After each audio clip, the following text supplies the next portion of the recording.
All right, how's everybody doing? This is the Comic Samurai. I want to welcome you to my next video, and tonight we're going to be looking at some hidden gems.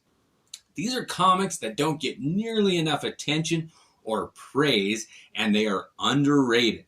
So let's go ahead and jump right in. First up, we got Marvel Treasury Edition number 26. Now, this one came out in 1980, and it reprinted a couple of Incredible Hulk stories. And there's nothing too spectacular about that. I mean, they're fun to read on this larger size. But in the back, there's an all-new story featuring Wolverine and Hercules. And it's the first time these two ever met, and they go at it. And there's a bar fight. And you get to see Wolverine smoke a cigarette in a bar and have a drink. And he's kind of a jerk to some ladies. And he's wearing these ridiculous white gloves. I don't know why they colored it like that. But when they reprinted it, they fixed it and put brown gloves on him in an Incredible Hulk and Wolverine special. But this is the first time it was printed, and anytime Wolverine meets another superhero, it's a big deal. And he met Hercules here. All right, moving on, we got Action Comics Annual 1. And I know I've mentioned this one in some of my other videos before, but this one just doesn't get nearly enough love. This is one of my all-time favorite comic books. It's an Action Comics Annual number 1. So it marks that checkbox. Also, the art is done by Arthur Adams, one of my favorite comic book artists. And he does a great job drawing Batman and Superman and vampires and alligators. And what a story, written by John Byrne. I just don't think this comic gets enough attention, and I read it every Halloween, and I enjoy it every time. The art is so spectacular. Art Adams just does such a great job, and there's in-jokes, and it's scary, and it's horrific, and it's really just an underrated comic book. Action Comics Annual number 1. It's worth, if you can find it, it's worth a read, that's for sure. Next up, we got Adventure Comics number 462. And believe it or not, this comic book features the death of Batman for reals. Now, let me put a caveat on it. There is an Earth 2, Earth 1 Batman. This is all pre-crisis stuff. But the original Batman, Bruce Wayne, who made his debut in Detective Comics, starred in Batman number 1, all those comic books, that character dies in this comic book. And I had no idea. I mean, when people think of Batman, they think of the original Batman, and he dies in this comic. And his death is a little underwhelming. Just a magic lightning bolt hits him and energy. And that's enough to kill Batman. I couldn't believe it. I had to read it for myself. But sure enough, the original Batman dies in this comic book. So if you can get your hands on it, that is underrated. I don't know why I've never heard people talk about that comic book. Next up, we got Amazing Spider-Man Annual 23. And this is a great comic book too. It's got a cover by John Byrne with the She-Hulk, Spider-Man, and the Abomination. And the interior story is done by a young Rob Liefeld. And this was when he was at his absolute peak. He just did a great job. And the She-Hulk looks good. And the Abomination, somehow earlier, Emil Blonsky, the guy who is the Abomination, got separated from that entity. But this comic shows how he gets put back into the Abomination's body. And they fight, and it's great. And then Mark Bagley has 2 stories in this one, and they kind of retell his origin. And I just can't say enough good things about this comic book. It really is worth your time if you can find a copy of that one. Next up is Batman and Judge Dredd in a comic called Judgment on Gotham. And this one is fully painted art inside by Simon Bisley, and he's one of the best in the business. And believe it or not, Batman and Judge Dredd go at it in this comic book. And there's a point where Judge Dredd is trying to arrest Batman, and Batman kicks him in the face. And Judge Dredd says, "That's 10 years for assaulting a judge." And Batman kicks him again, and he says, "Give me 20. and then Judge Dredd kicks him in the nuts. And it's just a great fight. And it's well written. It's funny. It's horrific. Oh, there is some gore in it. And it's scary. And the Scarecrow is the scariest he's ever been. Drawn by Simon Bisley. If you can get your hands on this one, it is underrated. I think it's right up there with The Killing Joke. And I dare to say it might be better. It ends with a joke, too. That's pretty funny. So if you can get your hands on that one, it is a hidden gem. I really think that one's underrated. Next up is Champions number 10, and this one is all about the cover. It's got a Dave Cockrum cover, the artist who rejuvenated the X-Men in the 70s. And this one has a cover with Ghost Rider shooting his flame onto Hercules. And it's just a great cover. It is really something to see. And the interior, they do fight and they squabble. And you get to see how Hercules handles his flame. And it's a bit of a letdown, but Hercules, man, is he one tough character. He doesn't bat an eye with Ghost Rider. It's pretty good to see. But this cover, it's all about that cover. Champions number 10. I really think that's a great cover with those two characters. It's weird to see characters fight that you don't think would usually go head to head. All right. Now, I think this is the number one comic that has been underrated, undervalued, and overlooked more than any other comic book. It's The Crow, number 3, volume 3, by Tundra. And the original series was put out by Caliber, but they didn't finish the story. And they had all this buildup, and you get to see the Crow fight his way and get his revenge somewhat. And Caliber just went defunct. They stopped putting out the Crow. So issues volume 1, 2, and 2 of this Tundra series reprinted those Caliber issues. And this one is the first one that had original material and finished the story. You get to see Eric Draven, the first Crow, get his revenge. And it is something to see. You can get this comic dirt cheap, not much more than cover price. And it is such a great comic book. Overlooked, underappreciated. The Crow by Tundra, number 3. Next up, we got Marvel Knights Double Shot, number 1. And it's got a cover by Glenn Fabry. He's one of my favorites. It's written by Garth Ennis, and it's drawn by Quesada. And what a great story. It's not the whole comic. I think there's 2 stories in it. But it's a comic book about a mob boss who goes to the dentist. And while he's got his mouth open being worked on by the dentist, the Punisher comes in and gets information from him. And you see his teeth getting pulled one by one. And the entire story is shot from the inside of the mob boss's mouth. And I've never seen a comic book like that before. It was just a fun read. Garth Ennis never lets me down. And this comic really is something special. I think that's underrated. All right. Next up, we got Fantastic Four number 320 and the Hulk number 350. Now, this was a 2-part story where the Hulk and Thing fight, and I think it's their best fight. A lot of times when heroes battle each other, there's a draw, or it's a misunderstanding, or somebody's under somebody's control. But in this one, the Gray Hulk and the Thing, who is his spiky version, fight. And they go all out, and the Thing, for the first time, gets the better of the Hulk. Oh, I just thought, finally, the Thing gets his respect. He's finally strong enough and tough enough to take on the Hulk. But the Hulk is smart this time. So he licks his wounds and comes back. And in the Hulk number 350, which has got one of the best covers of all time, in my opinion, this is truly underrated. But in this comic book, with Doctor Doom's help, the Thing comes back, and it's a good fight between the Hulk and the Thing. I love this cover with those 2 heads lit from below, right in front of each other, and you can almost smell those 2 behemoths just going face to face. I just think that's a great comic book, one of my all-time favorites, and it doesn't get nearly enough attention.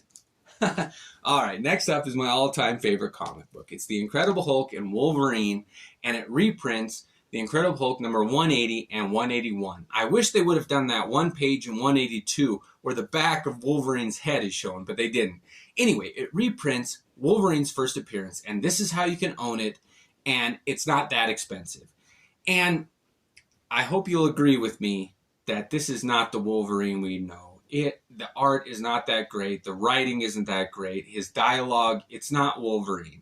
And to own it and to just say, yeah, I don't necessarily need the Hulk 181 is priceless to me. Like, this is a way to own it with a cover, all new cover by John Byrne. That's a wraparound.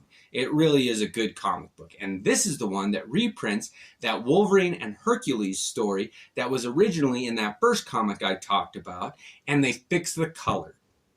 And it makes a big difference when it was colored right. It really is a better read in that version of it. So you get Wolverine's first appearance, and you get the reprint of that Wolverine and Hercules story. It's just a great comic book. All right, next up, we got Silver Surfer number 18. And this is a comic that features a battle between Galactus and the In-Betweener, one of my favorite villains. I just love those two, and they complement each other so well. These huge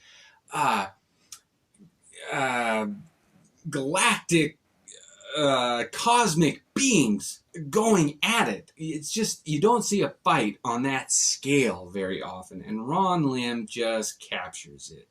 No one else could have drawn it, and I think the In-Betweener is going to be a great villain someday. They'll use him, and he is just spectacular, and he fights Galactus in this one. It's really an underrated comic book, in my opinion.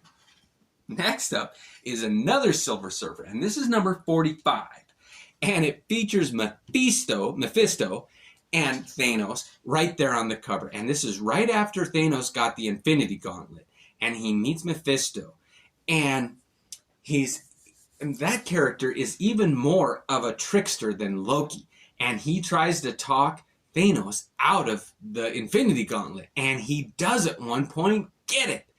And those two going head to head and battling wits, and it's just, you just get to see how two villains interact with each other. Written by Jim Starlin, and Ron Lim's art on this. He was at his peak. Oh, they really captured it good. And I think this is totally underrated. Look at that cover. This is an underrated comic for sure. All right, a few more left. Next up, we got Web of Spider-Man Annual 2. And this is a Charles Vess cover, and he's one of the greatest. And it's interesting because it's got Spider-Man's black cover with him crouching on the wall, and then his red costume with the light being projected on him. So you get both his red costume and his black costume on the cover, but the inside. It's all done by Art Adams. And it's a story where Spider-Man kind of fights Warlock, but not that Warlock. It's the shape changer, kind of like Plastic Man from the New Mutants. And he becomes dinosaurs and giant robots, and Spider-Man's got to fight him. And it's just amazing. And in the back, there's some pinups. And now let me see if I get this right. I wrote it down so I wouldn't forget it. But there's a Mike Mignola little series in the back. And this is before he got so stylistic. Anything that Mike Mignola, I hope I'm saying that right, does after this, I didn't care for much. His whole Hellboy stuff, it got too dark. It just was oversimplified. But in this one, I loved his early stuff. And it's just every page of this comic book has amazing art. So if you can find this one, it's still dirt cheap. It is so underrated. That is a great comic book right there. All right, next two we got another fun group. This is X Factor number 41 and 42. And this one has a cover by Walter Simonson, but the interior art is done by Art Adams. And it is so much fun. The X Factor, meet this kid who everything he touches turns to gold, and there's goblins and giant animals, and it's just a good story. And I think this one, it just epitomizes a fun comic book. And X Factor number 41 and 42. Now this one does have a cover by Art Adams. So, and they're relatively cheap. And I, I don't know if it's worth mentioning, but my issue 41 is a Mark Jewelers variant. So if you're going to shop for them, you can look for that because those are apparently more sought after. But again, this is the second part of that series, and it is so much fun. This is how X Factor should be drawn, and they just have a good time. It's well written, well drawn, and whenever a comic has that, it'll always be timeless. All right, we've only got a few left, and this is X-Men Annual 11. And as far as reads go, this is one of my all-time favorite stories. At one point, every X-Men is presented with their greatest fantasy, their greatest wish, and most of them accept it, and they fall to the villain who's offering them that. And Wolverine is the one who turns down his greatest wish, and he attains godhood at one point. But he's the one person that realizes he probably couldn't handle it, and he turns it down. And it just blew my mind. This story is so well written and so ahead of its time, and it's penciled by, I want to make sure I get Alan Davis, and inked by Paul Neary. And when those two get together on the X-Men, that's how they should be drawn.